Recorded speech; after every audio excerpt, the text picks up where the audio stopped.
কেমন আছেন সবাই? আশা করি ভালো আছেন। যারা দীর্ঘদিন যাবৎ অ্যালার্জিতে ভুগছেন, দাউদ দিয়ে ভুগছেন, খুসপাসরায় ভুগছেন, বিভিন্ন ধরনের চর্মরোগে ভুগছেন, গোল আকারে চাকা চাকা হয়ে বের হয়ে যাচ্ছে, লাল হয়ে উঠছে, দাগরা দাগরা হয়ে উঠছে। এছাড়াও শুকনো চুলকানি, শুকনো স্কিন প্রবলেমে ভুগছেন, বিভিন্ন ধরনের চিকিৎসা নিয়েছেন, বিভিন্ন ধরনের মেডিসিন আপনারা সেবন করেছেন, বিভিন্ন ধরনের মলম ব্যবহার করেছেন, বিভিন্ন ধরনের লোশন ব্যবহার করেছেন, তবু একদম ভালো হচ্ছে না। আজকের ভিডিওটা শুধুমাত্র তাদের জন্য। হ্যাঁ বন্ধুরা, আজকের ভিডিওটা শুধুমাত্র তাদের জন্য। তো আমি কয়েকজন বন্ধুর অনুরোধে এই টিপসটা নিয়ে এসেছি। তো আপনারা ভিডিওটা না টেনে পুরোপুরি দেখবেন, তাহলে পুরো বিষয়টা বুঝতে পারবেন। আর যারা আমাদের চ্যানেলে একদম নতুন, এখনো চ্যানেলটি সাবস্ক্রাইব করে রাখেননি, এরকম নতুন বিষয় ভিডিও পেতে অবশ্যই চ্যানেলটি সাবস্ক্রাইব করে রাখবেন। আর যারা যে কোনো সমস্যা নিয়ে আমাদের সঙ্গে যোগাযোগ করতে চাচ্ছেন এবং যে কোনো রোগব্যাধি এবং মেডিসিন সম্পর্কে পরামর্শ চাচ্ছেন, আমাদের স্ক্রিনে যে হোয়াটসঅ্যাপ নাম্বার আছে, হোয়াটসঅ্যাপ নাম্বারে আপনারা হোয়াটসঅ্যাপ করতে পারেন, অথবা আমাদের চ্যানেলে যে কমেন্ট বক্স আছে, কমেন্ট বক্সে আপনারা কমেন্ট করতে পারেন। আমাদের সময় মতো আপনাদের সঙ্গে যোগাযোগ করার চেষ্টা করব। তো আর কথা নয়, শুরু করা যাক। বন্ধুরা, স্কিন সমস্যা বাংলাদেশে বর্তমানে দিন যাচ্ছে দিন বেড়েই চলছে, একদম কমছে না, শুধুমাত্র বেড়েই যাচ্ছে। আপনারা অনেকে কমেন্ট করছেন যে ভাইয়া, রাতে একদম ঘুমাতে পারছি না, রাতে উঠে জেগে থাকতে হচ্ছে, উঠে চামচ দিয়ে চুলকাতে হচ্ছে, কোথায় গেলে যেন ভালো হবে, এরকম আপনারা সমস্যায় পড়ে গেছেন। ভাইয়া, আপনার এই বিষয়টা আপনারা মাথায় রাখতে হবে। শুধু মেডিসিনে রোগ ভালো হয় না। হ্যাঁ, শুধু মেডিসিনে রোগ ভালো হয় না, আপনাদেরকে কিছু টিপস ফলো রাখতে হবে। আমি সেই টিপসগুলো আপনাদেরকে এই ভিডিওর মাধ্যমে বলার চেষ্টা করব। অনেকটা গরম বন্ধুরা, তবুও আপনাদের মাঝে আসতে হচ্ছে। বন্ধুরা, যাদের স্কিন সমস্যাগুলো দীর্ঘদিনের পুরাতন, একদম ভালো হচ্ছে না, তো আপনাদেরকে রোগটা আগে চিহ্নিত করতে হবে এবং দেখতে হবে বাড়ির সকলের এই সমস্যা আছে কিনা এবং বাড়ির আশেপাশে কারো এই সমস্যা আছে কিনা। এই বিষয়টা আপনাদেরকে অবশ্যই মাথায় রাখতে হবে।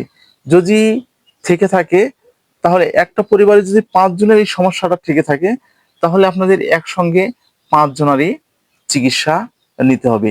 এই রোগের জন্য সর্বদাই আপনারা যে ভুলটা করছেন, সাবান শ্যাম্পু ব্যবহার করছেন না, আমি বলবো আপনারা মারাত্মক ভুল করছেন। বাজারে যে অ্যান্টিসেপটিক যে সাবান বা শ্যাম্পু পাওয়া যাচ্ছে, আমি দু একটা নাম বলছি: গ্যাকোটাস, স্যাভলন, ডিটল, ওডিসি, সিলেট প্লাস, ড্যানসিল, এই জাতীয় যে শ্যাম্পুগুলো যেগুলো বাজারে পাওয়া যাচ্ছে বা সাবান পাওয়া যাচ্ছে, এগুলো দিয়ে প্রতিদিন আপনাদের শরীর পরিষ্কার করতে হবে। গোসলের সময় এটি ব্যবহার করতে হবে। এক কথায় বলতে গেলে আপনারা এই কাজটা অনেকেই ভুল করছেন। প্রয়োজনে গাছ থেকে নিমের পাতা আপনাদেরকে আনতে হবে। নিমের পাতা আনার পরে আপনাদেরকে পানিতে সিদ্ধ করতে হবে। সেই পানিটা সিদ্ধ করার পরে যখন লাল টকটকা হয়ে যাবে এবং যখন হালকা হালকা গরম থাকবে, সেই পানি আপনাদের শরীরে ব্যবহার করতে হবে। আপনাদেরকে সবসময় জন্য পরিষ্কার পরিচ্ছন্নতা থাকতে হবে। আপনাদেরকে অ্যালার্জি জাতীয় খাবার আপনাদেরকে এড়িয়ে চলতে হবে। আপনাদেরকে ধুলোবালি এড়িয়ে চলতে হবে। আপনাদের যে পোশাক আশাক আছে, যে বিছানার চাদর, যে বালিশের কাভার, এগুলো আপনাদেরকে সব সময়ের জন্য পরিষ্কার পরিচ্ছন্নতা রাখতে হবে। আপনারা অনেকে এগুলো করছেন না এবং অনেকে এগুলো সম্পর্কে মানছেন না। একজন চিকিৎসক আপনাকে লোশন বা মলম দিয়েছে, তো আপনি 7 দিন বা 3 দিন বা 2 দিন আপনি ব্যবহার করেছেন। ব্যবহার করার পরে একদম আপনার সম্পূর্ণরূপে সেরে গিয়েছে। 10 দিন বা 15 দিন পর ওই জিনিসটা আবার ফিরে আসছে। তো আপনারা কেউ কখনো এই বিষয়ে আপনারা জানতে চাচ্ছেন না, এই জিনিসটা কেন আপনাদের শরীরে আবার ফিরে আসে। এমনও তো হতে পারে যে ওই জীবাণুগুলো আপনাদের এই পোশাকেই মধ্যে রয়ে গেছে। আপনারা যে বিছানায় ব্যবহার করছেন সেই বিছানাতে রয়ে গেছে, আপনারা যে বিছানার চাদর ব্যবহার করছেন সেই চাদরে আপনাদের রয়ে গেছে, এমনও তো আপনাদের হতে পারে। কিন্তু আপনারা কেউই মেনটেন করছেন না। আপনাদের এই জিনিসগুলো মেনটেন করতে হবে।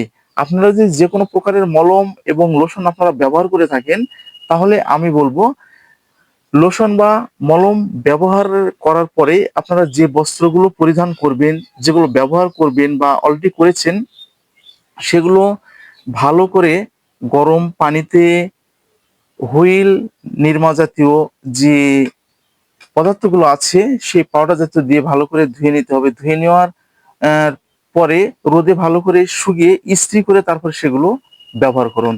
আশা করি আপনারা যারা স্কিন সমস্যায় ভুগছেন ৫ থেকে ৭ দিনের মধ্যেই ভালো ফলাফল পেয়ে যাবেন। তো আজকে এই পর্যন্ত। ভিডিওটা যদি আপনাদের উপকারে আসে তাহলে বেশি বেশি করে শেয়ার করবেন।